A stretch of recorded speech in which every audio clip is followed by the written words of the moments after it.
लिए गाली।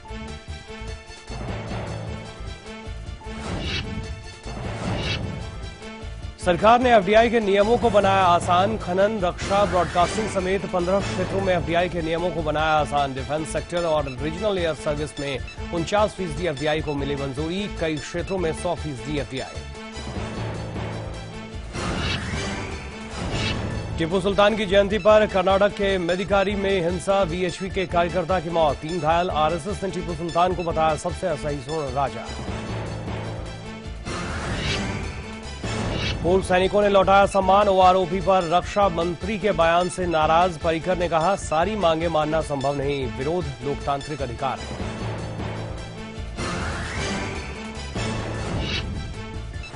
बार घोटाले में फंसे केरल के वित्त मंत्री केएम मणि ने दिया इस्तीफा। केरल हाई कोर्ट ने मणि के खिलाफ जांच आगे बढ़ाने के फैसले को ठहराया था सही। इससे पहले मणि ने समर्थन वापसी की दी थी धमकी।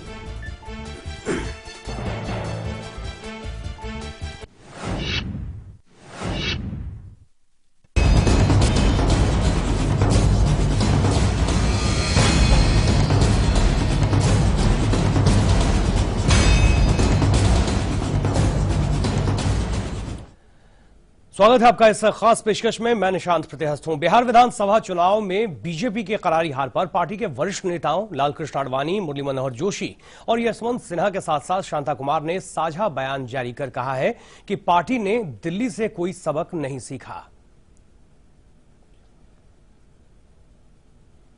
हार के लिए सबको जिम्मेदार बताया गया है। इस लेटर बम में आप देख सकते हैं इन तस्वीरों में नेताओं ने कहा कि हार की वजहों की पूरी समीक्षा हो और इस पर विस्तार से चर्चा होनी चाहिए। यह दिखाता है कि जो लोग जीतने पर अपनी वाहवाही कर रहे होते हैं वही करारी हार मिलने पर अपना पल्ला झाड़ रहे हैं। बीजेपी के इन वरिष्ठ नेताओं के मुताबिक बिहार में हार की मुख्य वजह पिछले 1 साल में पार्टी का प्रभाव घटना है। उन्होंने कहा कि हार के कारणों की विस्तार से चर्चा की जानी चाहिए। बयान में कहा गया कि इस बात की भी समीक्षा हो जानी चाहिए कि कैसे पार्टी कुछ लोगों के सामने नतमस्तक हो गई है और कैसे इसका आम सहमति का आचरण नष्ट हो गया है। यह समीक्षा उन लोगों के द्वारा कतई नहीं की जानी चाहिए जिन्होंने बिहार में चुनाव प्रचार का प्रबंधन किया और इसके लिए वो जिम्मेदार हैं। तो लगातार अब हार पर मंथन के बजाय फजीहत झेलनी पड़ रही है पार्टी को और अब सिर्फ गिने चुने नेता ही नहीं बल्कि अब परामर्श मंडल की ओर से भी एक चिट्ठी जारी कर यह कहा गया है कि हार की जिम्मेदारी तय होनी चाहिए। जाहिर है शायद इसी दिन के इंतजार में थे बीजेपी के कई वरिष्ठ नेता और वो दिन उनके लिए आ गया बिहार विधानसभा चुनाव में हार के बाद। हालांकि इसमें तमाम जीत को दरकिनार कर दिया गया, लेकिन एक हार की वजह से अब लगातार निशाना साधा जा रहा है और कटघरे में लाए जा रहे हैं बीजेपी के अध्यक्ष अमित शाह और प्रधानमंत्री मोदी। आइए आपको दिखाते हैं कि इस चिट्ठी बम में क्या क्या मुख्य बिंदु हैं। इसमें कहा गया है कि दिल्ली में मिली हार से कुछ सीखा नहीं गया, यह दावा किया गया है इस चिट्ठी में। उसके बाद लिखा गया है कि हार की जिम्मेदारी तय होनी चाहिए।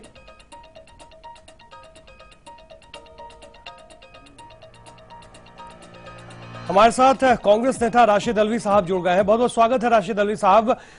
जो चिट्ठी परामर्श मंडल की ओर से जारी किया गया है उसमें तमाम तरह के आरोप भी लगाए गए हैं और जिम्मेदारी तय करने की बात कही गई है।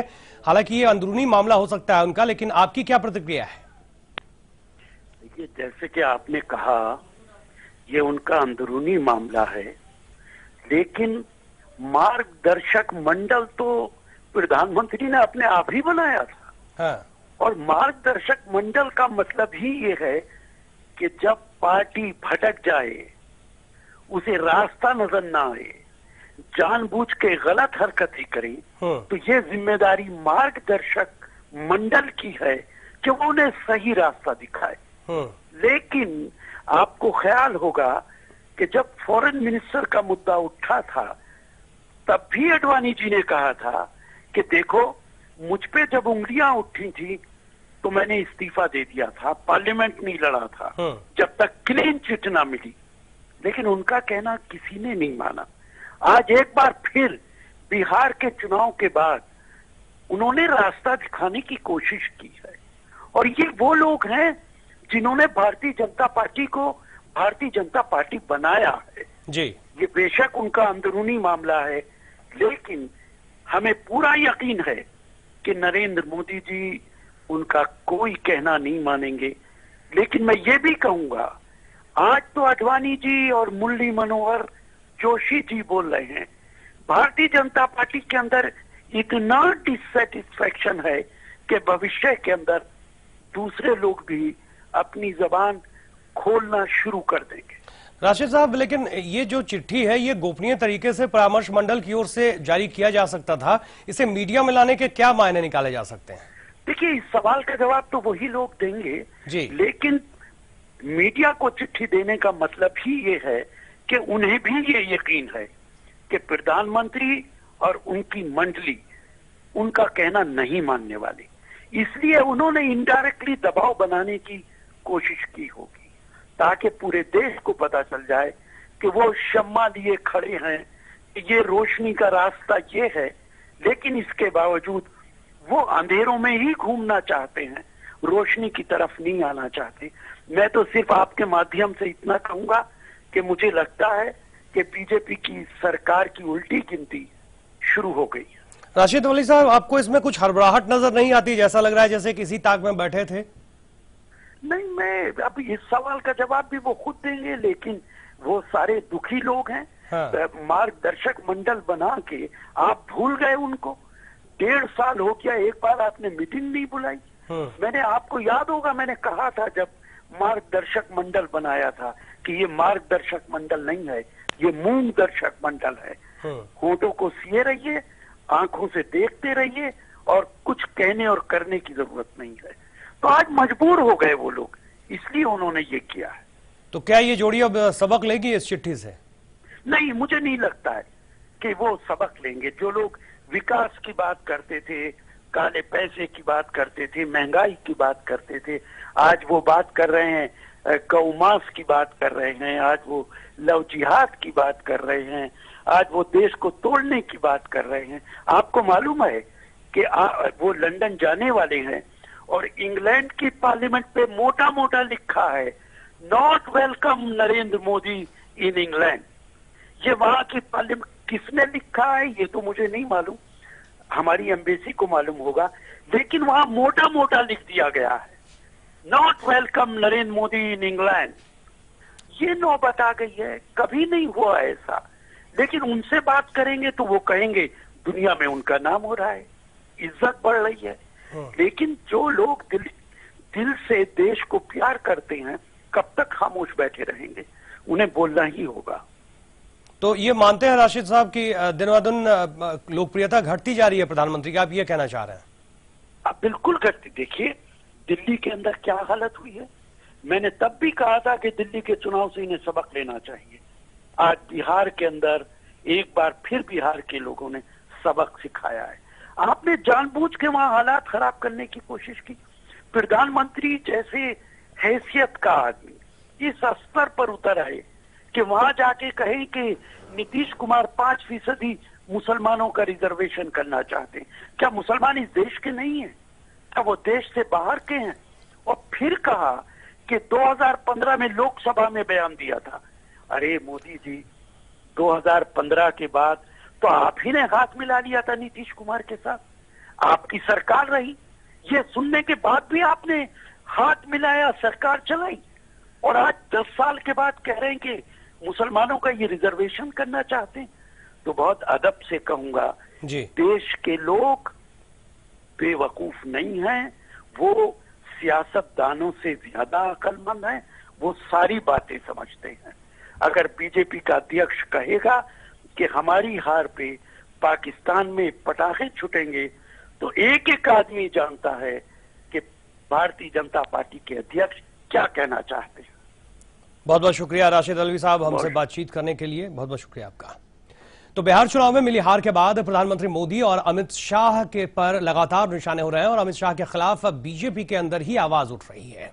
ऐसे में 4 नेताओं के बयान ये बताने के लिए काफी है कि बीजेपी में सब कुछ ठीक ठाक नहीं चल रहा। इस बयान से पहले मंगलवार को बिहार के हार पर चर्चा के लिए आडवाणी, यशवंत सिन्हा, मुरली मनोहर जोशी के घर पर मुलाकात हुई थी और इस दौरान बिहार में हार के कारणों पर बातचीत भी हुई। जोशी के घर हुई बैठक में शामिल होने वालों में अरुण शौरी और गोविंदाचार्य भी शामिल थे। शांता कुमार से इन नेताओं ने चर्चा के लिए फोन पर बात की। आपको बता दें कि अरुण शौरी ने हाल में ही प्रधानमंत्री मोदी पर निशाना साधा था और उनके कामकाज पर सवाल खड़े किए थे।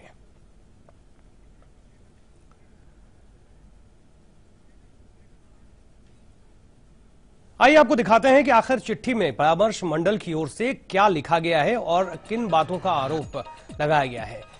तमाम बातें लिखी गई है। दिल्ली की हार से कोई सबक नहीं सीखा गया, पार्टी ने कोई सबक नहीं लिया और जिम्मेदार जो लोग हैं उस पर भी निशाना साधते हुए कहा गया है कि जिम्मेदारी तय करनी चाहिए और जिम्मेदार ठहराया जाना चाहिए उन लोगों को जो इस हार के लिए जिम्मेदार है। अगर जीत होती है तो श्रेय लेने में अगर आगे रहते हैं तो बिहार में बेहद खराब प्रदर्शन की जिम्मेदारी से पल्ला कैसे झाड़ सकते हैं।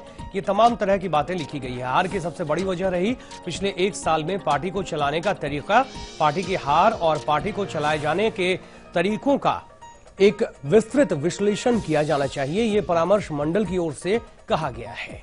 पार्टी चलाने के बारे में कुछ मुट्ठी भर लोग ही जानते हैं। जाहिर है अमित शाह और प्रधानमंत्री मोदी पर निशाना साधा गया है, साथ अरुण जेटली को भी इसमें शामिल किया गया है और इसका पार्टी चरित्र बर्बाद किया जा चुका है और यह समीक्षा उन लोगों के द्वारा नहीं की जानी चाहिए जो बिहार में प्रचार के लिए जिम्मेदार थे। तो परामर्श मार्गदर्शक मंडल की ओर से ये तमाम बातें लिखी गई है और मोदी और शाह पर निशाना साधा गया है। हमारे संवाददाता सिद्धार्थ शर्मा हमारे साथ जुड़ गए हैं। सिद्धार्थ, जिस तरह से लगातार निशाना साधा जा रहा था तमाम नेताओं, तमाम सांसदों की ओर से और अब परामर्श मंडल की ओर से भी इस तरह से निशाना साधा गया है, जाहिर है कई तरह के सवाल उठ रहे हैं और इन सवालों का जवाब भी ढूंढना होगा कि आखिर आने वाले दिनों में क्या मकसद हो सकता है और क्या इस पर कुछ अमल कर पाएंगे ये नेता, ये सबसे बड़ा सवाल है। चलिए हम सिद्धार्थ शर्मा का रुख करेंगे लेकिन एक छोटे से ब्रेक के बाद।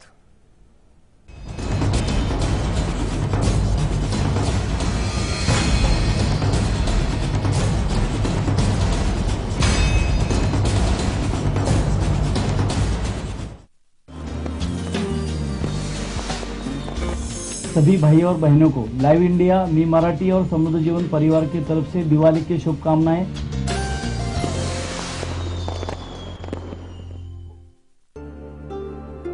कुछ रोशनियां अंधेरों से निकलकर जग को रोशन करती हैं।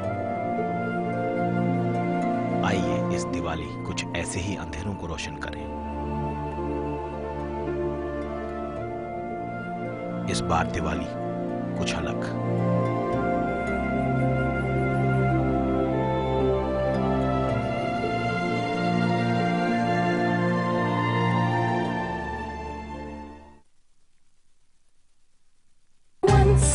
Upon a wonder, struck by a thunder, and I'm falling. Introducing 2 new fragrances from Engage Geo Sprays. Give in to the language of love. वो वाला खुल के जीने में कुछ दर्द तो होता है, पर इस दर्द से रुकना क्यों? एक्सपर्ट है ना वॉलनी, डॉक्टर्स का भरोसेमंद। इसका quick absorb nano gel formula बिना मसाज के दे आपको इंस्टेंट और लंबा आराम। वॉलनी, इसके आगे दर्द क्या चीज है? अब पाइए किसी भी दर्द से जीत वॉलनी के साथ। रूप मंत्रा आयुर्वेदिक फेस क्रीम, इसमें है 12 खास आयुर्वेदिक जड़ी बूटियों का संतुलित मिश्रण। ये चेहरे की त्वचा में समाकर उसे अंदर से निखारे और अंदर से स्ट्रॉन्ग बनाए, ताकि चेहरा रहे रोशन और अंदर से हो पोषण। Roop Mantra ayurvedic face cream and face wash, ये कोई कॉस्मेटिक नहीं, आयुर्वेदिक औषधि है। जो भी पके ऐसा पके जहाँ भी जो हो, खींचा चला आए MDH मसाले। सांबर मसाला हो या चने का मसाला, कसूरी मेथी या देगी मिर्च, असली मसाले सच सच MDH।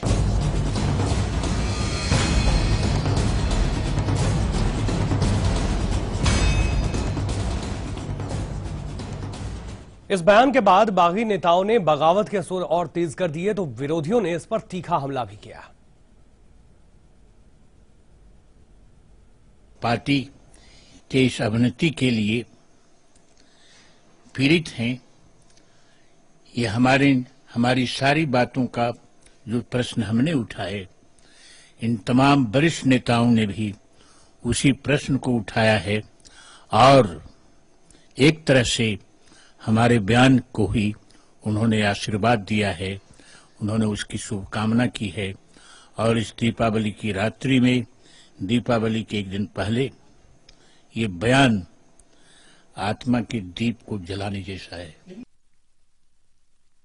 पहले भारतीय जनता पार्टी के नेताओं और सांसदों और अब मार्गदर्शक मंडल के प्रमुख माननीय लालकृष्ण आडवाणी जी और अन्य मार्गदर्शक मंडल के प्रमुख भाजपा नेताओं की पीड़ा और उनकी राय मशवरा जो खुलकर आज विरोध के स्वरों में सामने आया है, उसने वो बात साबित कर दी जो पूरा देश जानता था।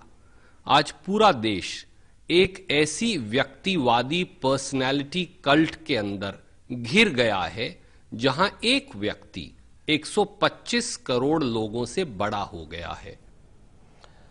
हमारे संवाददाता सिद्धार्थ शर्मा हमारे साथ जुड़ गए हैं। सिद्धार्थ, जिस तरह से ये लेटर बम आया है, क्या इसमें बहुत जल्दबाजी आपको नहीं दिखाई देती? 48 घंटे भी नहीं बीते हैं ठीक से इस हार के लिए, और इस तरह से पार्टी छीछालेदर हो रही है पार्टी की। देखिए निशांत, जल्दबाजी का जो सवाल है वो बाद में उठता है। उससे पहले जब भी दो गुट होते हैं, दूसरे पे किसी को प्रहार करना होता है, तो बिल्कुल जब लोहा गर्म होता है तभी वो उसके ऊपर चोट करता है। अभी फिलहाल बहुत बड़ा एक मंथन चल रहा है, पार्लियामेंट्री बोर्ड की मीटिंग हुई और उसके अंदर भी नेता जानते हैं कि बाहर जरूर कुछ ना बताया गया हो, लेकिन कहीं ना कहीं बड़ा मुद्दा जो है बिहार इलेक्शन ही था और अब पार्टी की दशा और दिशा क्या होगी इस बात के ऊपर था। अब असली जो बॉल है वो आरएसएस के कोर्ट में दिखाई देती है कहीं ना कहीं, क्योंकि आरएसएस ही जो है पूरी जो माना जाता है कि मेंटोर है पूरी जो है भगवा ब्रिगेड की और यूं कहें कि संघ परिवार की, और सीधे तौर पर जो है आरएसएस का रुख इस पूरे मसले पर क्या रहता है, ये एक महत्वपूर्ण बात है। और दूसरी बात जो है वो ये है कि अब इन नेताओं के सुर में सुर पार्टी के अंदर कितने लोग और मिलाते हैं। शत्रुघ्न सिन्हा खुलकर पहले ही सामने आ चुके हैं, इसके अलावा सांसद भोला सिंह जो अपनी आवाज को रख रहे हैं वो, और कहीं ना कहीं अब जो पीएम और अमित शाह हैं बीजेपी के अध्यक्ष, उनको विरोधी भी पूरी तरीके से घेरेंगे। शुरुआत कर चुके हैं, कांग्रेस घेर रही है, जेडीयू घेर रही है, तो कहीं ना कहीं बैकफुट पे फिलहाल जो है अमित शाह जरूर होंगे पार्टी अध्यक्ष, और पीएम नरेंद्र मोदी की छवि भी पूरी तरीके से बैकफुट पर है, क्योंकि जब अपने ही लोग ऐसे में, क्योंकि अभी बिहार चुनाव के बाद एक बड़ा झटका पार्टी को लगा है, पीएम की छवि को लगा है। इस चिट्ठी के बाद कोई मंथन होगा सिद्धार्थ? आपको ऐसा लगता है कि इस चिट्ठी के बाद कोई असर होगा अमित शाह और अरुण जेटली और प्रधानमंत्री मोदी पर?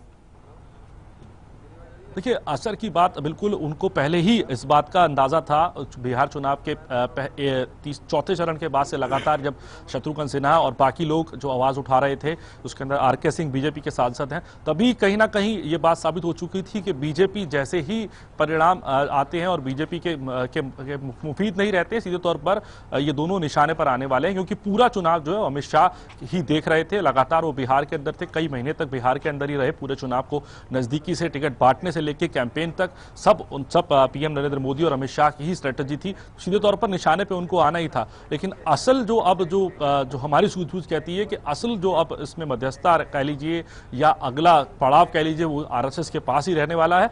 इसमें फायदा किसका हो या ना हो, लेकिन नुकसान सीधे तौर पर बीजेपी का और अमित शाह का है। तो सीधे तौर पर बीजेपी की छवि को है, पीएम नरेंद्र मोदी की छवि को है। जी निशांत।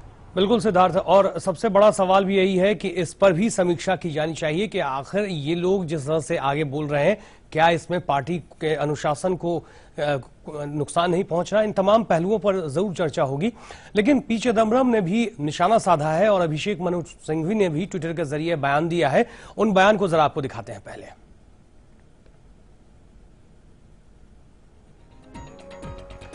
दिवाली की शाम पहली आतिशबाजी देख रहे हैं, कोई आश्चर्य नहीं। पी चिदम्बरम ने इस लेटर के बाद ये ट्वीट किया है। अभिषेक मनु सिंघवी ने क्या लिखा है वो भी दिखा रहे हैं आपको। बीजेपी में विरोध और बगावत सिर्फ वरिष्ठों की नहीं है। सिद्धार्थ, अगर देखा जाए तो ये संभावना इसलिए भी थी क्योंकि पिछले अगर एक साल 1.5 साल की बात करें तो ये सभी नेता उपेक्षित थे और अपनी उपेक्षा की वजह से परेशान थे। इसलिए कोई नई बात नहीं हो सकती इसमें, और इसलिए बहुत ज्यादा उत्साहित भी नहीं होंगे अमित शाह। देखिए, बात बिल्कुल नहीं ना हो, बिल्कुल जानते थे कि ये एक धड़ा जो लगातार जिस दिन से अमित शाह पार्टी अध्यक्ष बने हैं और जो लोग पार्टी के अंदर उस मुकाम पर नहीं है, यूं कहें कि उनको उतनी तवज्जो नहीं दी जा रही है, वो लगातार नाराज थे।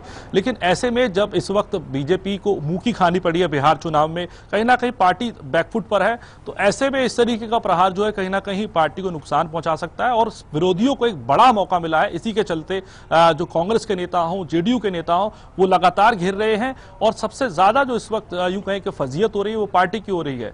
अब इसका रिजल्ट क्या निकलता है ये देखने समय ही बता पाएगा, लेकिन इस वक्त इतना जरूर हम आपको बता सकते हैं कि बीजेपी एक प्रदेश का चुनाव जो है हारने के बाद अब कहीं ना कहीं बैकफुट पर है और उसका खामियाजा सीधे तौर पर आने वाले चुनावों पर भी पड़ेगा और नेशन वाइड जो देश की राजनीति है उसके ऊपर भी इस बात का असर पड़ने वाला है। शुक्रिया सिद्धार्थ, इस तमाम जानकारी के लिए आपका। लेटर जारी होने के बाद विरोधियों के तेवर और तीखे हो चले हैं, क्या उनकी प्रतिक्रिया है, आइए आपको दिखाते हैं। जो झूठ का प्रचार जो था और इनका जो देश को जलाने की इनको साजिश थी, उसको रोक लगा दी है बिहार ने। तो वो पूरे देश के लोगों की दुआएं साथ है। जितने भी इंसाफ पसंद लोग हैं, तरक्की पसंद लोग हैं, अमन पसंद लोग हैं, सब लोग राहत महसूस कर रहे हैं, चाहे हिंदू हो, मुस्लिम हो, सिख हो, ईसाई हैं। तो ऐसे बड़े नेता अनुभवी लोग हैं, उनको जनता के मूड का तो पता है और वो तो प्रमाण हो गया। वहां हार गए, दिल्ली में हारे, फिर वहां हारे। जब सत्ता सर चढ़कर बोलने लगती है तो सच और गलत में तमीज खत्म हो जाती है। आज भारतीय जनता पार्टी के उन नेताओं की जिनके हाथों में सत्ता है, उनके सरों पर सत्ता चढ़ी हुई है, इसलिए उन्हें गलत और सही का तमीज नहीं हो पा रहा है। लेकिन मार्गदर्शक मंडल तो प्रधानमंत्री ने ही बनाया था। आज मार्गदर्शक मंडल ही आपको रास्ता दिखा रहा है। और यहां रुकेंगे एक छोटे से ब्रेक के लिए, जल्द लौटते हैं।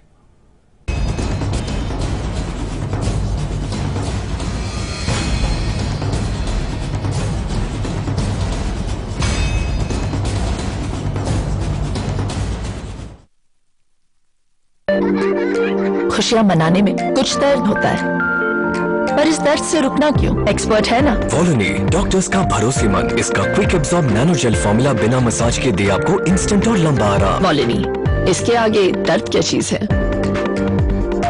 अब दर्द से जीत सिर्फ 10 रुपए में।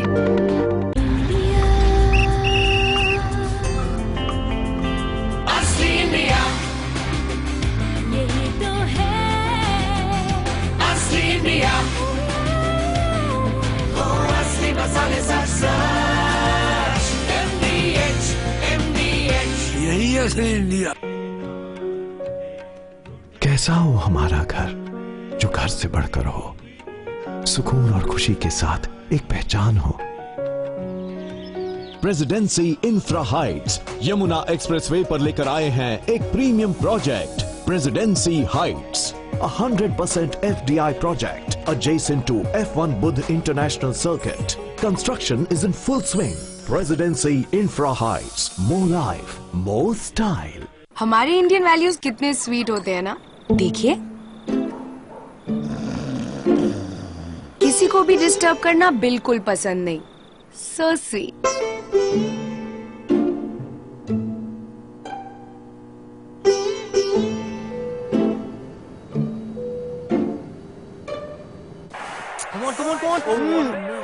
पर टीवी देखते वक्त क्या हो जाता है इंडियन वैल्यूज को?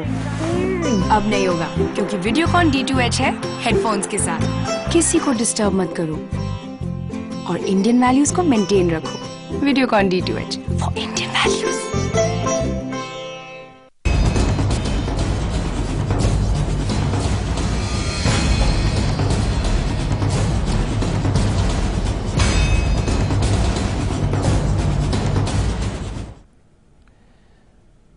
बिहार में हार के बाद कमल में कलह गहराता जा रहा है। बगैर नाम लिए चुनाव की रणनीति खामियों की आड़ मोदी शाह पर निशाना साधा जा रहा है। हिसार में शत्रुघ्न सिन्हा, आरके सिंह के बाद इस लिस्ट में नया नाम जुड़ा है बिहार के बीजेपी सांसद भोला सिंह का।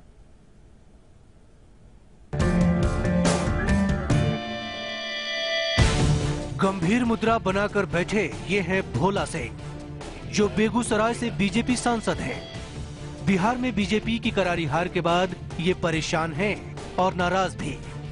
आलम यह है कि ये अब खुलकर नीतीश कुमार की तारीफ कर रहे हैं और नाम लिए बगैर प्रधानमंत्री नरेंद्र मोदी को कोस रहे हैं।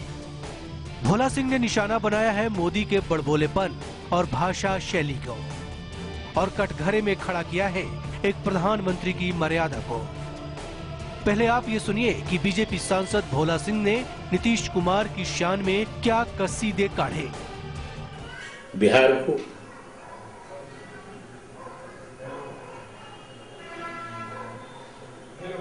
उन्होंने भरसक जातीय उन्माद से बचाने की कोशिश की। वे अपनी मर्यादा की दीवार को नहीं लांघ सके।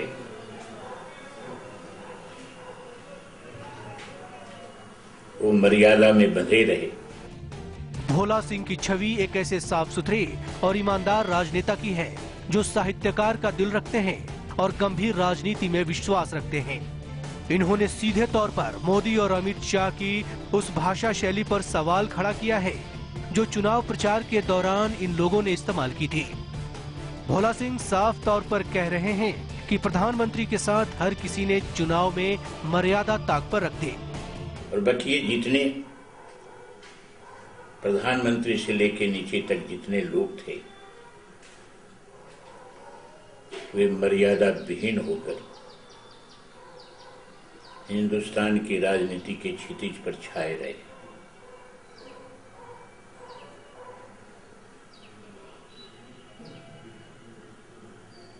हम अपनी राह से भटक गए थे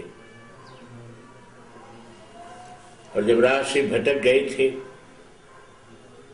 तो गड्ढे में गिरना ही था। बात केवल भाषाई नहीं बल्कि मुद्दों की भी है। बिहार के चुनाव में चीन गूंजा, पाकिस्तान का मुद्दा उठा। जो कारवां विकास से शुरू हुआ वो खत्म हुआ शैतान और ब्रह्म पिशाच पर। इस खास पेशकश में फिलहाल इतना ही।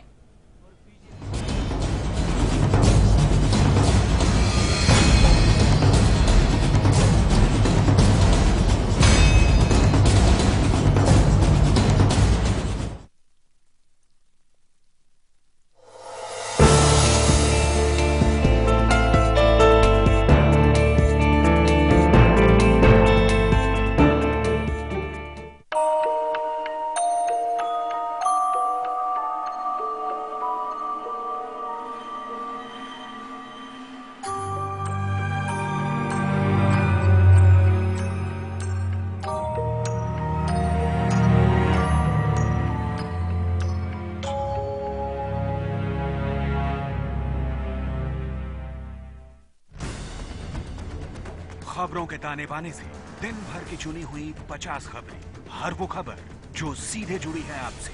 देखिए हमारे साथ लाइव 50 में। खबरों को देखने का हर किसी का अपना नजरिया होता है। मैं तो सिर्फ सवाल उठाता हूं। आपके सवाल, आपकी आवाज बनकर। लाइव इंडिया, खबर हमारी, फैसला आपका।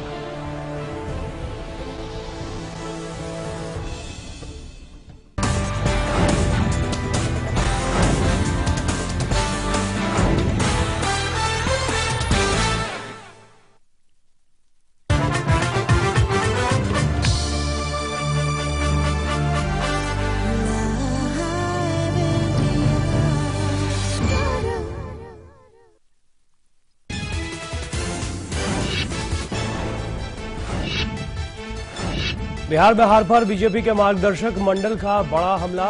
मोदी और शाह की कार्यशैली पर उठाए सवाल। कहा दिल्ली से बीजेपी ने कोई सबक नहीं सीखा, हार पर जिम्मेदारी होनी चाहिए तय। बिहार में हार के बाद बीजेपी में बढ़ी तकरार। बेगूसराय सांसद भोला सिंह का प्रधानमंत्री पर सीधा हमला। कहा पीएम के बड़बोलेपन से हुई करारी हार। विजय वर्गीय पर शत्रुघ्न सिन्हा का करारा जवाब। बोले हाथी चले बिहार, भौके हजार। हार के बाद पहली बार बोले राजनाथ, पराजय के लिए आरएसएस नहीं जिम्मेदार। सामना में भागवत पर निशाना, अगर जीत पर कप्तान को मिलती है ताली तो हार पर कप्तान को मिलनी चाहिए गाली। सरकार ने एफडीआई के नियमों को बनाया आसान। खनन, रक्षा, ब्रॉडकास्टिंग समेत 15 क्षेत्रों में एफडीआई के नियमों को बनाया आसान। Defence sector